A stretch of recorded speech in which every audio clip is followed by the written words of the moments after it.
Hello guys, welcome back. आज भाई मैंने सोते सोते इतना अटपटा सपना देखा है, बस क्या बताऊं। उसमें मैं रास्ते से जा रहा था, भेल पूड़ी खा रहा था, मेरे आगे सोने की ईंट का बैग पड़ा था। इतने में मोदी जी आ गए। सोना लेना मना है। अरे मोदी जी 10 मिनट लेट आ जाते, मेरे हाथ बैग तो लग जाता कम से कम। और जैसे ही उठा, दादू ने कह दिया चलो अब कुछ नाश्ते वास्ते का देख लो। तो फ्रीज में नजर पड़ी, ओ माय गॉड, ये तो भैया कुछ इंटरनेशनल लेवल की ब्रेड है भाई। जैसे ही पैकेट खोला तब समझ आया कि ओहो, ये तो अमीरों वाला पाव है। अरे इसके अंदर टूटी फ्रूटी भी लगी हुई थी, लाल और हरे रंग की, छोटी छोटी सी, जो आइसक्रीम में आया करती थी। जल्दी से सेका इसको तवे पर, दादू के लिए बनाई मैंने चाय। लीजिए दादू, आपके लिए नाश्ता। अरे हमारा बेटा तो बड़ा हो गया, काम करने लग गया, चल तेरे को इनाम में मिलेंगे 2 रुपए। दादू इनाम देना था, चंदा नहीं देना था। दादू भी बड़े फनी है, शायद वो 2 नहीं 2000 रुपए कहना चाह रहे थे। इतने में ही घर की घंटी बज गई। अरे कौन आ गया सुबह सुबह। गौरिका के साथ थोड़ा सा बुरा हो गया था। सुबह की नींद खराब करके पापा उसको ट्यूशन छोड़ने आए यहाँ फ्लैट पे से, लेकिन इतने में ही उसके टीचर का फोन आ गया, छुट्टी छुट्टी छुट्टी।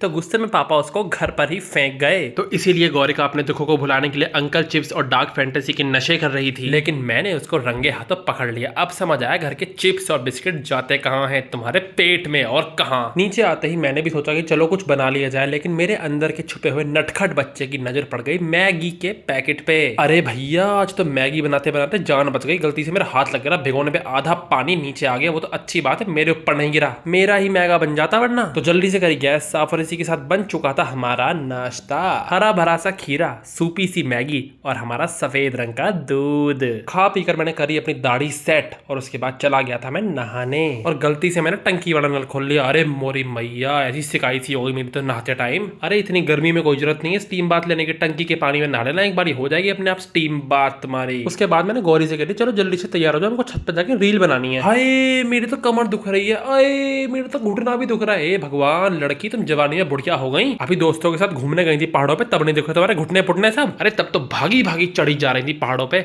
अरे भैया, इन लड़कियों ने ना कुत्तों को भी पीछे छोड़ दिया पहाड़ों के। अरे इनकी गर्ल गैंग ट्रैकिंग में हरा कर आई है उन्हें। तो काफी बहसा बहसी करने के बाद आखिरकार हम लोग छत पर पहुंचे, और भाई क्या मौसम हो रहा था, एक नंबर। और मानसिक संतुलन का अपडेट ये है कि हम यही भूल गए छत पर जाके कि हम अपनी वीडियो बनाने आए थे, आसमान की नहीं। आसमान की बनाकर नीचे आ गए। इतने में ही मम्मी का फोन आ गया, बच्चा तुम्हारे पापा और मैं घर पहुंचने ही वाले हैं, हमारे आने से पहले चावल रेडी हो जाने चाहिए। अब वो चाहे तुम बनाओ या तुम्हारी बहन बनाए, that's your decision, we don't care about that, हमें तो बस चावल से मतलब है। और गौरी का तो ऊंचे लेवल की कामचोर है, खुद तो कुछ करने नहीं वाली थी। मैं समझ चुका था कि बनाने तो मुझे ही पड़ेंगे इन दी एंड। मैं चावल रख ही रहा था कि इतने में कहती है चलो भैया गेम खेलेंगे, अच्छा जुआ और खेलने लगो, यहाँ पत्ते खेलोगी पत्ते। कहती भैया please can you please stop being over dramatic, these are not पत्ते, इट्स कॉल्ड ऊनो। इससे मुझे अपने कॉलेज का फर्स्ट ईयर याद आ गया, जब मेरा निठल्ला ग्रुप पढ़ाई करने की जगह क्लास में बैठ के ऊनो खेला करता था, और प्लेसमेंट के टाइम पे फिर कॉलेज वाले हमारे साथ ऊनो खेल रहे थे। अरे खेल खेल में इतना खो गया कि एकदम से आ रहा कि ओ